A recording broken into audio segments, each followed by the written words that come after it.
잠깐 우리 불러줘.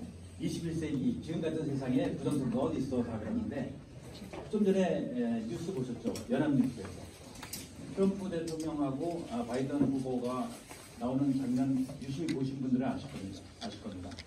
트럼프 대통령은 뭐 계속 돌려가면서 보이잖아요, 화면에. 왜냐하면 그만큼 지지자들이 많이 나와서 성원을 합니다. 바이든은 나오지 않는데 한 30명 나온답니다. 그러니까 관정서로 돌리는 순간 이게 판이 깨지니까 미국에서도 그렇고 우리 언론들도 다 지금 편향되어 있습니다. 지난 주말에요, 트럼프 대통령 지지자들이 이 랠리를 하는데 차량으로 시위를 합니다. 3만 대가 모여가지고요, 고속도로를 쫙 달리는데 깃발 꽂고 달리는데 165km가 합니다. 그 길이가 이미 승패는 끝났습니다. 끝났기 때문에 너무 이런 데 현혹되지 마십시오. 그래서 추격하는 트럼프 완전히 엉터리입니다. 부정선거를 얘기를 안 하잖아요. 맞아요. 그러니까 국민들이 모르는 거거든요. 그런데 오늘 저는 사실 QR코드를 가지고 이걸 하다 보니까 이제 부정선거에 대한 확신이 났는데, QR코드만 말씀드리면 이게 별로 이제 감흥이 없고 연결이 안 되기 때문에 여러분들께는 정말 이게 부정선거일 수밖에 없는 이유를 같이 한번 살펴보도록 하겠습니다. 자, 부정선거 아직도 안 믿으시는 분도 이 중에도 있으실 거고요, 확실하신 분도 있을 텐데요.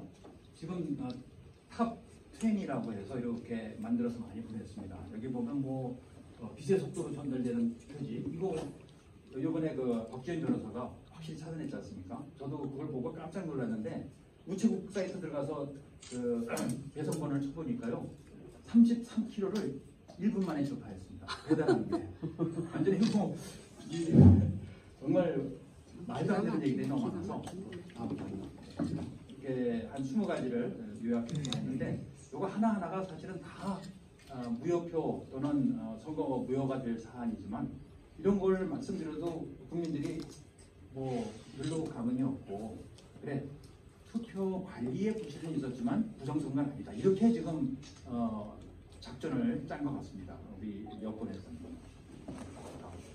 자, 근데 부정선거 의혹이 불거지게 된 이유는 바로 이거죠. 거의 전 지역에서 민주당은 사전 득표율과 당일 득표율이 볼 차를 내보면 한 10에서 15%가 높습니다. 그런데 통합당은 완전히 반대로 15%가 낮습니다. 그게 한두 군데 나올 수 있고 뭐 한 반 정도는 나올 수 있지만 전국적으로 그렇게 되는 것은 저는 거의 불가능하고요. 박성현 교수님이라고요, 백모 말고요, 박성현 교수님이라고 서울대학교 통계학을 40년 하신 분인데, 신이 도와주기 전에는 이런 결과가 나올 수 없다고 말씀하셨어요. 그분은 벌써 이미 원로 교수시고 우리 한림원 원장까지 하신 분인데, 그렇게 센 표현을 쓰실 분이 아닌데, 그런 걸 보면 우리가 부정선거라는 확신을 가져도 좋고요. 만일에 이런 결과가 정말 우리 국민들이 투표로 만든 것이라면 당연히 믿어야 되겠죠. 그렇지만 조작에 의한 것이라면 당연히 이거는 찾아내야 된다는 생각이 들었습니다. 자, 이게 말씀드린 박성현 교수님이시고요. 8월 25일 날 CPEC이라고, KCPEC이라고, CPEC이 이제 미국 보수주의 연합이거든요. 거기서 스폰서를 해가지고 KCPEC에서 한국에서 한미 연합으로 이제 부정선거에 대한 큰 디스커션을 했는데, 거기 현장에 나와서 이렇게 말씀하신 사람입니다. 그래서 이렇게 자연계에서는 특히 대수의 법칙에 의해서 많은 수가 이렇게 인벌브되는 통계학에서는 이런 통계가 나올 수 없다는 것이 이분의 오랜 통계학의 권위자로서 말씀을 주시더라고요. 이분은 세계적으로 부정선거를 이제 연구하고 밝히시는 분인데, 미시간 대학의 월터 미베인 교수죠. 5번에 걸쳐서 논문을 발표하고 거의 최종적으로 지역구 투표에서는 123만 표가 조작이 됐는데 93만 표는 매니팩처 됐다고 했습니다. 만들어졌다는 거죠. 그리고 27만 표는 훔쳤다, 스틸링이라는 표현을 썼습니다. 그 훔치면은 사실 더블 아닙니까? 그럼 54만 표 하면 150만 표가 그냥 만들어진 거죠. 비례대표는 더 많았다, 이렇게 결론을 내렸습니다. 자, 이거는 이제 우리나라가 참 희한한 게요, 위에 하얀 거는 이제 대통령 선거인데요, 2008년도 대선을 기점으로 그때부터 계속 투표율이 올라갑니다. 그다음에 노란 거는 이제 국회의원 선거입니다. 마찬가지 2000 저게 아마 8년인가 그럴 텐데요. 그 이후로 계속 지금 투표율이 올라가거든요. 지방선거는 계속 좀 올라가고 있고요. 우리나라 국민들이 이 정치 성향, 투표에 관한 것은 점점 높아지고 있는 건 사실이지만 저 노란 선 마지막 기울기 보십시오. 저거는 이상하게 높습니다. 여태까지 저렇게 높은 투표율을 보인 적이 없어요. 이 증가율. 그러니까 20대 국회보다 21대 국회가 무려 8% 이상 투표율이 증가됩니다. 이것도 뭐 국민들이 한 거라면 정말 바람직한 건데 만일에 이게 손을 댄 것이라 하면은 굉장히 심각한 문제라고 저는 보고 있습니다. 다음이요. 자, 그래서 이걸 한번 보시면요. 이게 최근 5번에 걸친 선거고요. 이게 사전투표가 본격화된 시점이 이때부터입니다. 2014년 지방선거요. 그때 사전투표가 11.5% 수준이고 그 다음 총선, 그러니까 지난번 총선이 12% 수준이었어요. 전체 투표. 그래서 전체 투표는 58%였는데 그 중에서 11%가 사전투표고 본투표가 45%였죠.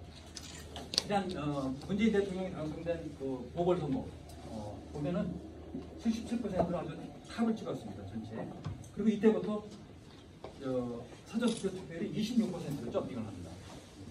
근데 이번에는 투표율이 많이 낮았거든요. 이때보다도.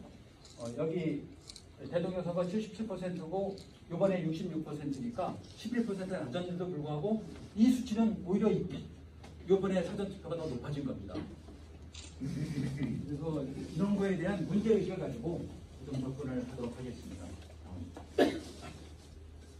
저는 이게 결정적이라고 생각합니다. 이 공병호 TV에서 나온 건데요. 사전투표장의 CCTV를 다 신문지로 가렸습니다. 이거는 팩트입니다. 그리고 하면 되겠지라는 유튜브 방송에서 선관위원들하고 통화하면서 녹음도 돼 있고요. 실제 공문도 내려왔다고 합니다. 그러면 이 27%입니다. 정확한 수치는요. 사전투표율 27%가 정말이냐? 검증을 해야죠. 검증이 안 되는 것은 믿으면 안 됩니다. 근데 아무 데서도 알 수가 없어요. 오직 중앙선관위만 알고 있는 숫자입니다. 이걸 어떻게 믿으라는 거죠? 다음. 자, 5월 23일 날 대단히 중요한 방송을 했어요. 공병호 박사가. 뭐라고 그랬냐면 누가 제보를 했답니다. 제가 이제 공병호 박사랑 얘기를 하면서 이거에 대해 물어보니까 투표 끝나고 전화가 와서 이 얘기를 했답니다. 이게 충청도에 있는 어떤 K읍이라고 그러는데요. CCTV가 있다면 이틀 동안 풀로 24시간이지 않습니까? 12시간, 6시간. 24시간 내 안내 투표 한 인원수를 셀 수 있다면 답이 나옵니다. 이렇게 얘기를 한 겁니다. 그 수에다가 그러니까 지금 선관위에서 발표한 숫자 있지 않습니까? 그럼 실제 투표한 인원이 있을 거라는 거죠. 그러니까 실제 투표한 인원에다가 1.33을 곱하면 선관위가 발표한 숫자가 나올 겁니다. 반대로 말씀드리면 선관위가 발표한 숫자에다가 0.75를 곱하면 그게 실제 투표한 인원이라는 거죠. 또 어마어마한 사건인데 별로 관심들을 안 갖고 있어요. 네, 다음에. 자, 그럼 다음 총선이 이번 총선이 어떻게 이루어지는지 한번 보겠습니다. 사전투표 이틀 동안 했는데요. 아마 더불어민주당이 약간 우세였을 겁니다. 다음이요. 당일투표 비슷비슷하지만 한국당, 통합당이 약간 우세였을 겁니다. 그래서 전체 결과는 비슷비슷했습니다. 백중지세지만 아마 더불어민주당이 약간은 우세였을 겁니다. 근데 이 상태로 선거를 하면 안 되죠. 지금 이 페이스대로 끌고 나가고 막 법률 만들고 막 해야 되는데 이렇게 했다가는 이제 국정혼란이 온다는 거죠. 그래서 생각해낸 것이 바로 이겁니다.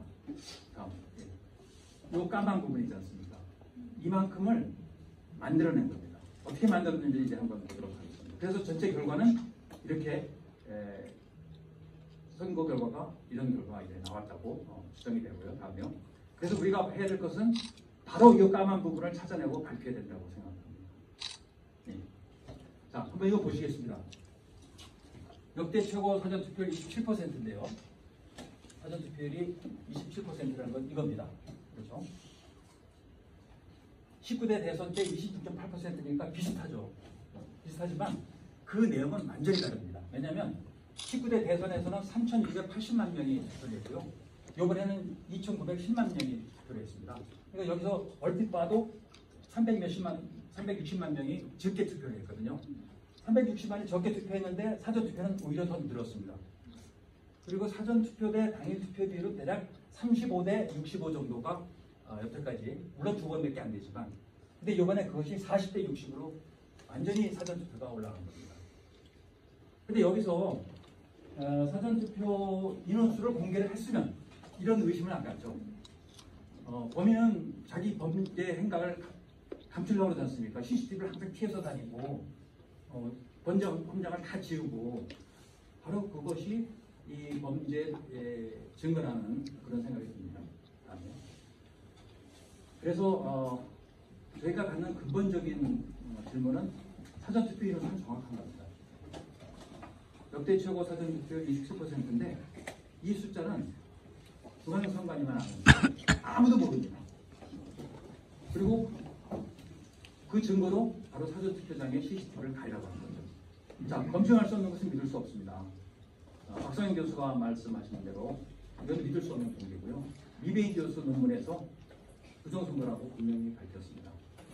그리고 5월 23일 문경원 TV에서 K육에서 사전투표 제보를 했죠. N값 1.33 또는 0.75. 그러니까 현재 발표된 중앙선관위 사전투표 숫자에다가 0.75를 곱하면 그게 실제 투표율이라는 거예요. 자, 한번 살펴보겠습니다. 사전투표 이번에 1180만이 투표했고요. 당일투표 1720만이 돼서 전체 40대 60이고요. 투표 인원은 2900만 명이 투표했습니다. 그 결과 아시는 바와 같이 더불어민주당은 176명 의석을 차지했고 미래통합당은 103명. 물론 지금 더불어민주당에서 몇 명을 이제 배적을 시켜서 현재는 193명인가 그런 걸로 알고 있습니다. 다음에 자, 이 결과는 요 득표수를 한번 보시죠. 지역구에서 민주당이 얻은 득표수는 1,400만 표고요. 1,430만 표. 미래통합당은 1,190만 표입니다. 그래서 그 차이는 240만 표 민주당이 더 얻었습니다. 이거는 각 지역구에서 득표한 걸 다 합한 숫자입니다.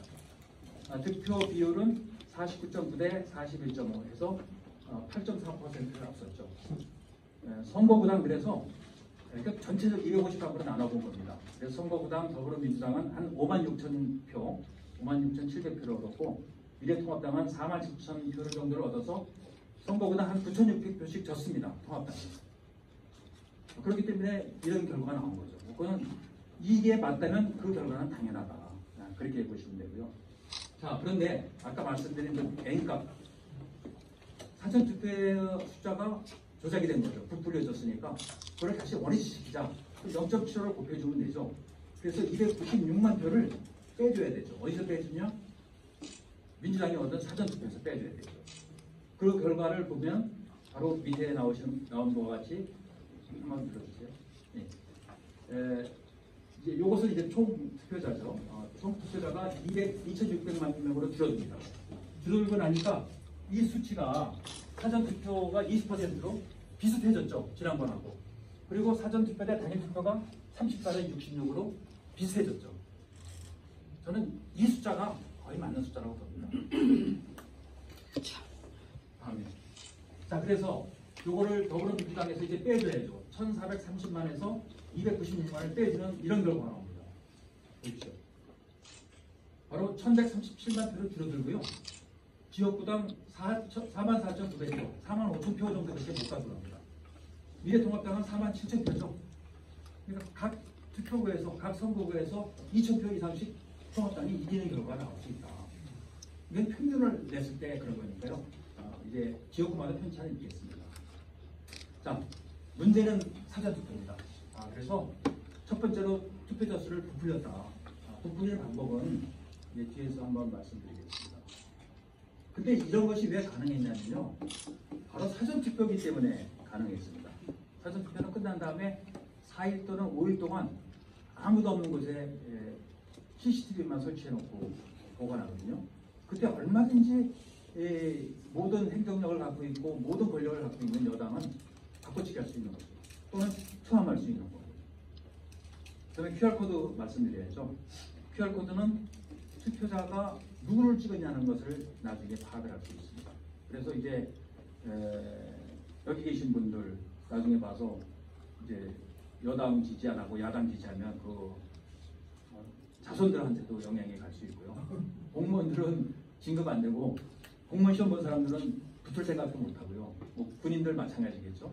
이런 이제 통제 사회로 가는 것을 만들기 위해서 QR코드를 이렇게 고집하는 것이다. 저는 이렇게 말씀드리겠습니다. 다음요. 자, 이게 이제 대단히 중요한데요. 이게 정상적인 투표 같으면 이게 사전 투표입니다.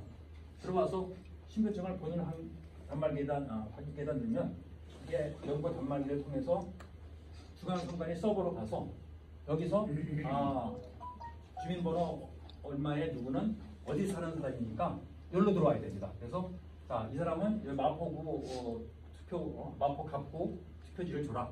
그러면 여기서 투표용지 발급 명령을 내려보겠죠. 이건 정상적인 루트입니다. 그런데 여기서 다른 서버와 연결이 될 가능성이 대단히 많다. 어떤 분들은 여기서부터 이제 갔다고 그러는데 그건 좀 아닌 것 같고요. 아마 갔으면 여기서 갔을 겁니다. 다음을 한번 보시죠. 그래서 어떻게 갔냐면 이제 중앙선관위 서버가 제3의 서버 위치는 뭐 확인은 못할 것 같습니다. 개인정보를 주죠. 개인정보를 주면 여기서 이제 조작 투표지를 만들어내는 겁니다. 아까 말씀드린 0.75, 뭐 이 개념이죠. 1.33. 그래서 n 값을 3이라고 했을 때 전국에서 사전투표가 이루어지니까 여기 마포구 갑 선거구에 3명이 투표를 했으면 한 표를 만들어내는 거예요. 유령 투표를 만들어내는 거예요. 그 다음에 다시 한 표, 두 표, 3표 하고 나서는 또 한 표를 만듭니다. 그럼 결국 전체 25%가 더 만들어진 거죠. 사전투표에. 그래서 이것을 기표를 해서 갖고 들어와서 투입을 할 수 있다. 이건 제 이제 상상이고요. 이런 디자인으로 아마 구성투표를 계획한 사람은 기획을 했을 것이다 하는 생각이 나고 있고요. 그 다음에 일련 번호하고 개인정보를 저장을 해놓고 있습니다. 그러니까 일련 번호 나눠주고 나서 이 사람이 누구라는 거를 알고 있는 거죠. 개인정보.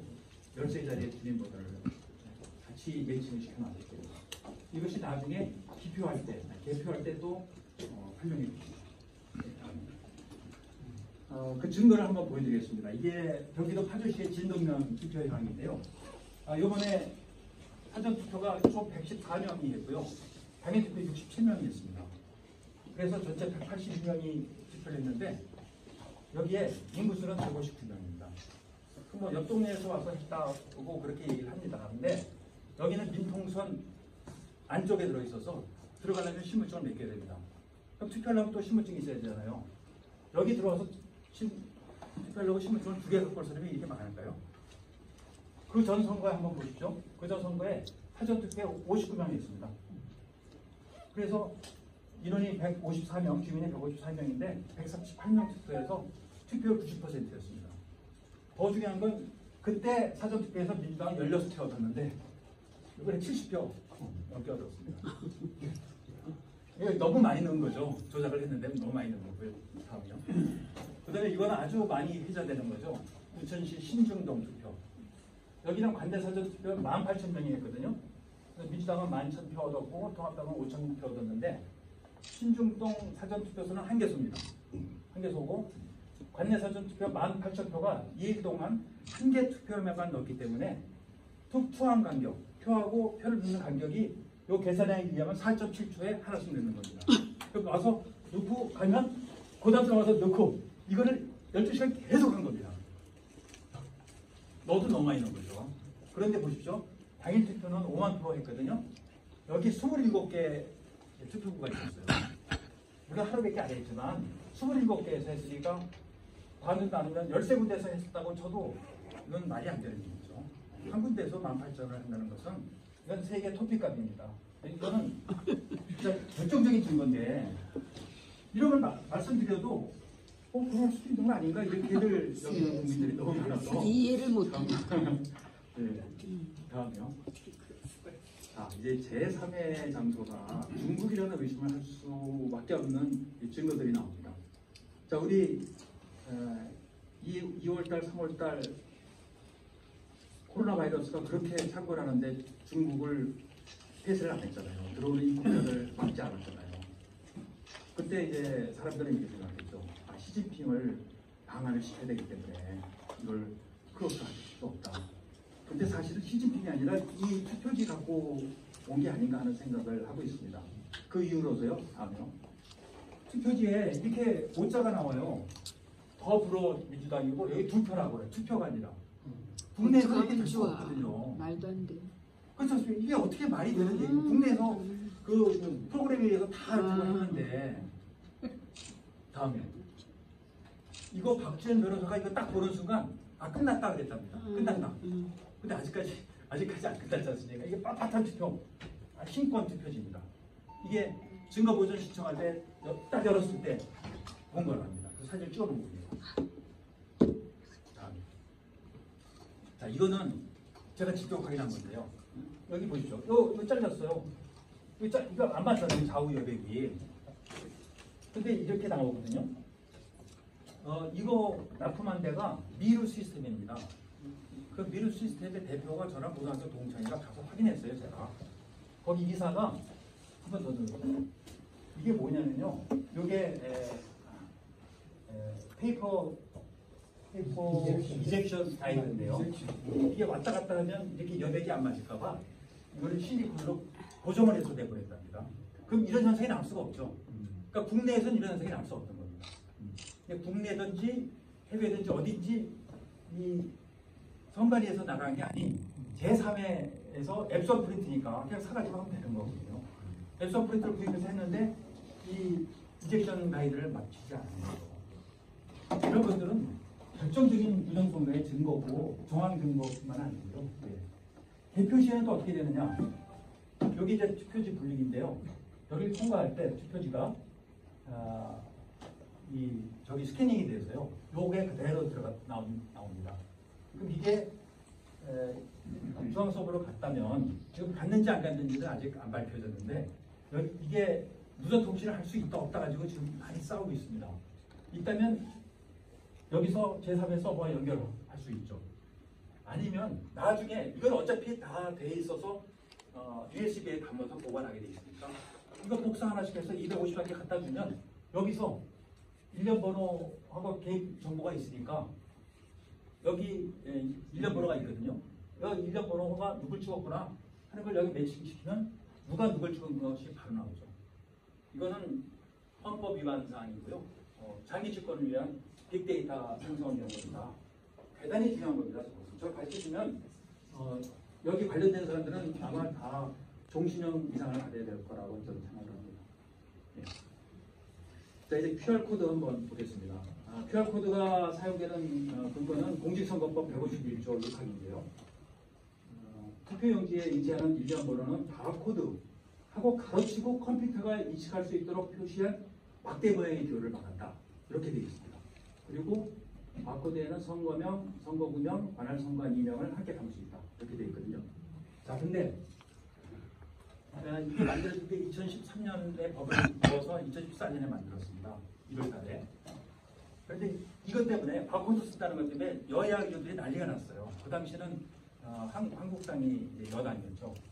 근데 이거 반대한 사람이 민주당의 진성희 의원도 반대했어요. 그러니까 안 된다. 여기 많은 정보가 들어가서. 많은 정보 안 넣겠다고 계속 비립니다. 중앙선관위가. 그러니까 전문위원들이 가로치고 이걸 넣은 겁니다. 막대 모양의 기호. 딴 건 넣지 못하고. 그런데 QR코드를 쓰고 있어요. 그래서 뭐라고 그러냐면 뒤에 나올 거니까요. QR코드는 2차원 바코드다 그러면서 쓰고 있습니다. 근데 어느 공무원이 법을 위반하면서 합니까? 어마어마한 이권이 달려있거나 상부 지시가 있었기 때문에 이건 한 거거든요. QR코드에는 지금 31자리가 담겨 있습니다. 이렇게 선거명 12자리, 이건 날짜입니다. 2002년 4월 15일, 0002는 국회의원 선거. 선거구명 8자리, 02는 국회의원 선거고요. 4707은 선관위입니다. 성북구든지 어디든지. 그리고 01은 가불병 선거구입니다. 그리고 끝에 7자리는 그 선거구에서 치러지는 사전투표의 순서대로 준 일련번호가 되겠습니다. 자, 저희 선관위가 QR코드를 쓴 이유를 이렇게 말합니다. 여러 가지가 말했는데 저는 암호화된 비밀 자료를 넣기 위해서 썼다 이렇게 생각하는 거죠. 왜냐하면 그 중앙선관위에서 정보통신 용어 사전에 QR코드는 2차원 바코드고 QR코드는 2차원 바코드고 2차원 바코드는 2차원 막대 모양의 보다 이렇게 써 있기 때문에 자기들은 사용할 수 있다고 했는데 똑같은 사전에 요 말이 들어 있습니다. 그러니까 앞에 것만 보고 하고 뒤에 보면 암호화가 가능하다는 말이 나왔는데 아니 암호화가 가능한 걸 어떻게 했습니까? 이거 법적으로 위반 아닙니까? 그러니까 말하자면 이겁니다. 지금 대한민국에서 권총을 제가 찾고 다니면 경찰이 저를 잡을 겁니다. 불법 무기 소지죄로. 제가 총기를 휴대할 수 있는 권한이 없기 때문에. 그럼 이렇게 얘기할 거예요. 내가 총도 안 쐈는데 왜 날 잡어? 이것도 마찬가지입니다. 나 암호화 안 했는데 어때? 암호가 가능한 걸 쓴 자체가 불법이죠. 그렇죠. 그럼 어떤 자료를 넣었을까요? 저는 13자리 주민등록번호를 넣었다고 생각합니다. 근데 왜 안 나오느냐? 그것은 암호화되어 있기 때문에. 이 자료가 암호화되어 있기 때문에 암호를 풀 수 있는 장비와 암호값을 알아야 스캐닝했을 때 이 자료가 나옵니다. 이거 암호화된 주민번호를 넣은 이유는 아까 말씀드린 대로 바로 이거죠. 장기 직권의 기술이다. 그래서 제가 이건 해본 겁니다. QR코드에 들어있는 31자리를 QR코드에 들어있는 31자리 이게 이제 정규 투표지표 QR코드에 담아봤습니다. 그리고 그 QR코드에 담은 것을 여기다 넣어봤더니요 충분히 들어갑니다. 그러니까 31자리만 담기 위해서는 굳이 QR코드를 안 써도 된다는 거죠. 바코드를 쓸 수 있으면 바코드를 쓰는 게 공무원의 태도 아닐까요? 그런데 굳이 이걸 쓰는 것은 31자리 이외에 더 담게 있다는 거죠. 그것도 몰래. 다음에. 자, 그리고 또 하나 거짓말을 하는 게 QR코드가 훼손돼도 정보를 복원할 수 있다. 무슨 말씀이냐면요. 이 QR코드를 만들었는데 이만큼 없어졌어요. 바코드는 이만큼 없어지면 정보 인식이 안 되는데 QR코드는 인식이 됩니다. 그래서 인식 능력을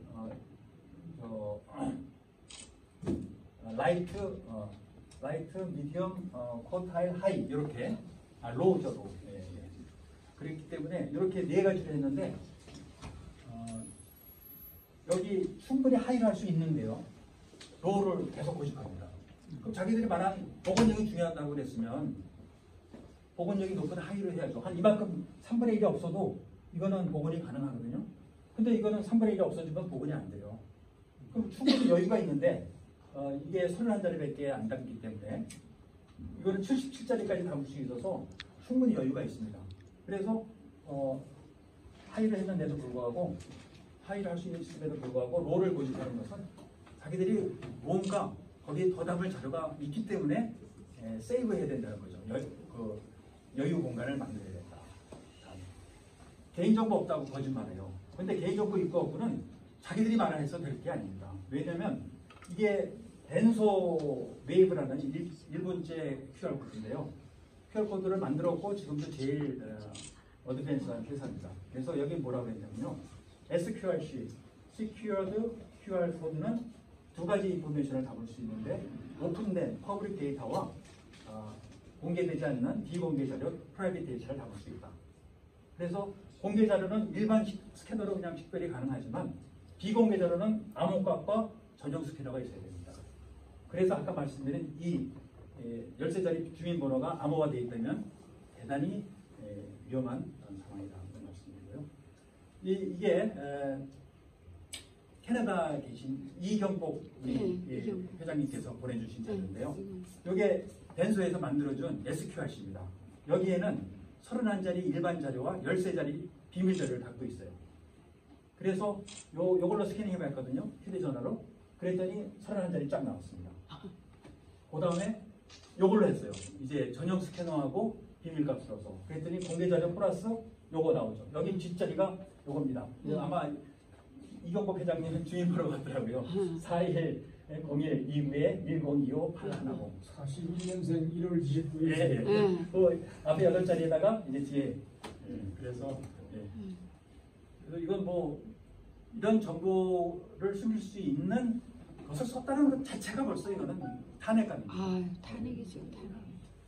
자, 그렇지만 QR코드가 반드시 나쁜 것은 아니다. 왜냐? QR코드로 부정선거를 또 입증할 수 있기 때문에. 그러니까. 이게 법전의 양날입니다. 예. 지금 31자리, 앞에 24자리는 똑같아야 돼요. 같은 선거구에서는. 그래서 동일한 선거구에서는 동일한 24자리가 나오기 때문에 다른 숫자가 나왔다. 그러면 위변조된 것이고요. 뒤에 7자리는 같은 번호가 있으면 안 되죠. 그리고 중간에 건너뛰는 번호가 있으면 누군가 뺀 거고요. 투표 인원수보다 큰 번호가 있어도 또 안 돼요. 이런 것을 이번 재검표할 때 반드시 봐야 된다. 계속 변호인단하고는 얘기를 하고 있습니다. 근데 좀 약간은 다행인 게요. 대법원에서 온 성명 준비 명령이라는 문서를 보니까요. 이런 것들을 다 하겠다고 그럽니다. 지금 물심스러운 투표지 기준은 어떻게 할 거냐? 분류는 어떻게 할래? QR코드를 인식하는 방법과 그 결과는 어떻게 해석해야 되겠느냐? 사전투표자 명부, 통합선거인 명부를 어떻게 할 거냐? 이미지 파일 뭐 이런 것들은 잉크까지 말하더라고요. 잉크까지.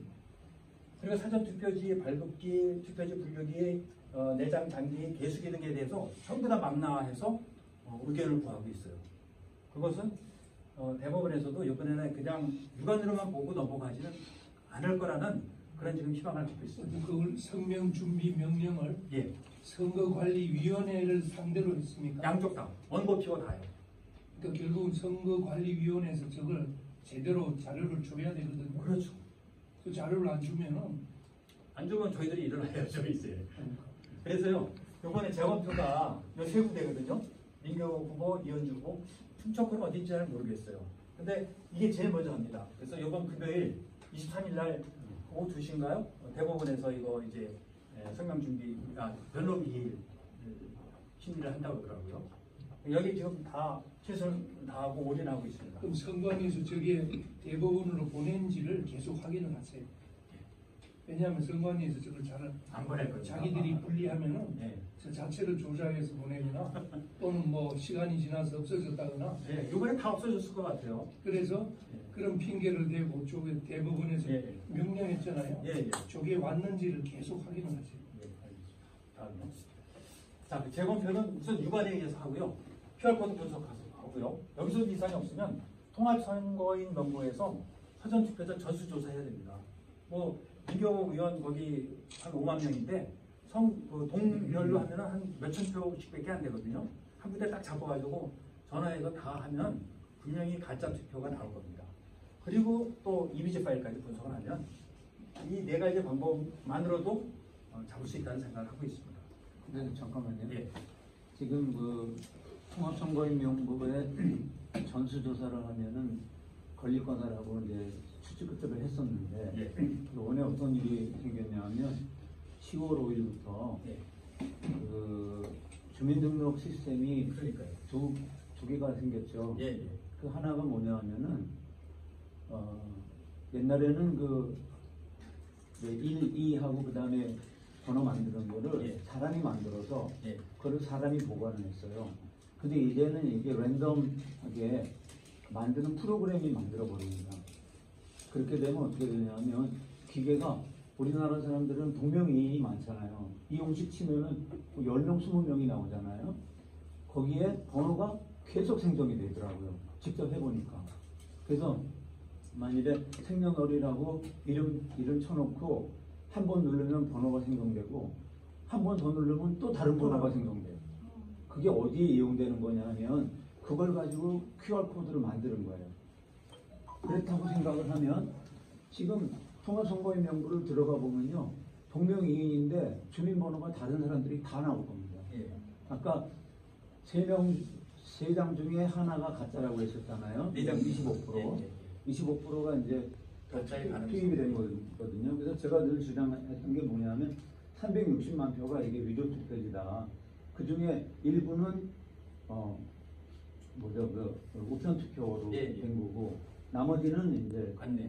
관내 투표예요. 그래서 그런 예를 들어서 한 110만 표는 그러니까 우편 투표, 나머지 240만 표는 이제 관내 투표로 위조 투표지를 만들었는데 그럼 위조 투표지를 어떻게 만들었을까 이제 그게 궁금했었거든요.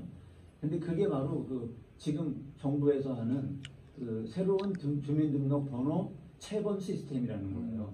그게 지금 나왔겠습니까? 이미 그때 만들어져 했다. 있었던 거예요. 아. 그거를 써먹었던 거를 이번에 이제는 이제 공공연하게 하는 이 다음 선거를 네. 위해서 공식화한 겁니다. 알겠습니다. 그래서 저거를 하면 분명히 나올 거다라는 그거는 조심해야 됩니다. 예, 그래서 왜 이걸 말씀드리냐면 그 번호만 보는 게 아니라 그 사람을 찾아서 확인하는 거죠. 투표하셨습니까 하고 네. 그것까지가 전수조사입니다. 그 말씀 감사합니다. 네, 다음에 자, 좀 전에 말씀드린 대로 우리 저 박지현 변호사가 270만 표를 다 스캐닝을 했어요. 이게 국민수사대에서 다 도와줬다고 그러더라고요. 어느 교수님이 자기가 해주겠다고 그러고 하루 만에 270만 표를 다 스캐닝을 해서 보내줬다. 그게 프로그램으로 된 거예요. 세상. 네, 대단하죠. 우체국에 있는 걸 받아가지고 272만 표를 다 스캐닝을 해서 보내준 거예요. 여기 보시면요, 군산에서 전주 갔다가 다시 군산 가다가 전주 갑니다. 그러니까. 이게 말이나 되니까. 다음이요. 그러니까. 여기 보십시오. 대전 갔다가 대전 유성에서 대전 우편 집중국, 다시 대전 둔산, 다시 대전 우편. 이게 말이 안 되는 얘기들이 많이 나와요. 그 다음에 이게 아주 하이라이트인데요. 동서울, 의정부, 서울 갔다가 동서울, 의정부, 서울 갑니다. 그리고 동서울에서 의정부까지 12시 33분에 보내서 12시 34분에 갔는데 33km 거리입니다. 33분 소요돼야 되는데 1분 만에 이거 뭐 결정타 아닙니까? 이런 거는. 아, 네. 다음 주에는 기세 속도가 대단하다. 이것만으로도 사실은 원천부여 선언할 수 있는 거거든요. 우리 저기 박지현 변호사가 보물덩어리입니다. 보물덩어리. 네. 아우 목숨을 자, 잘 부지해야 이제 되겠다. 못 살게다 바꿔봐야 됩니다. 이거 바꿀 수 있습니다. 자, 벨라루스에서 8월 대선 부정선거 때문에 지금 난리가 났지 않습니까? 하셨어요. 여기도 곧 이제 루카센코 끝나겠죠. 바로 어저께 그저께입니다. 키르기즈스탄 총선거 부정 때문에 대통령 사임했습니다. 자, 작년에 10월 대선에 볼리비아 대통령 모랄레스 11월 달에 사임했어요. 부정선거는 밝혀내면 무조건 사임입니다. 사형, 예. 자, 그러면 어떻게 바꿀 수 있느냐? 부정선거 밝혀서 정권 교체해야죠. 선거제도를 바꿔서 다음 선거에서 반드시 승리해야 됩니다. 사전투표 없애고 QR코드 사용 중단시키고 전자개표기 사용 중단시키고. 그런데 현 선거제도 내에서 승리하는 방법도 찾아야 됩니다. 왜? 이게 늦어지면 그렇다고 손 놓고 서울시장 넘겨주고 대통령 넘겨줄 수 없지 않습니까? 그래서 저는 제안을 하는데 5천 원의 기적을 지금 말씀드리려고 합니다. 다음이요. 우리가 말씀드린 거 바로 이거 아닙니까? 요 까만 거. 요걸 찾아내야죠. 요 찾아내는 방법은 요거 투표하면 투표하는 사람을 세야죠. 세는 방법으로 저는 바로 이거를 말씀드리고 싶습니다. 이게 5천 원이거든요. 이거 제가 샀어요. 이 사람들한테 이걸 나눠줘서 이걸 넣을 때만 하나씩 누르게 해야죠. 이거 하나씩 누르면 이제 카운팅이 되는 겁니다. 그러면 1시간마다 여기 숫자 알려주고 계속 눌러서 하루 딱 지나면 딱 삭제되면 선관위가 꼼짝 못하죠. 이거 5천 원인데 이거 국민의힘에 국민들이 보내주는 운동 좀 전개해야 될 것 같습니다. 그래서 몇십만 개가 도달하면 국민의힘도 좀 바뀌지 않을까요? 그런 생각을 갖고 있습니다. 자, 그런데 굉장히 중요한 거 하나 발견됐어요. 4월 15일 어떤 날이냐면요. 2014년 4월 15일 날 세월호가 인천항을 출항했어요. 4월 15일입니다. 그리고 그 다음날 세월호 넘어갔거든요. 3월 15일 날 3.15 부정선거, 60년 만에 4.15 부정선거 일어났고요. 그래서 저는 리멤버 세월호인데 Don't Forget 2020년 4월 15일 이런 캠페인도 좀 벌려야 되겠다. 그래서 5천 원의 기적과 Don't Forget 4.15 이런 좀 무브먼트를 좀 많이 퍼뜨려야 되겠다 생각이 들고요. 제 발표는 여기까지 마치고 나중에 기재부장은 나중에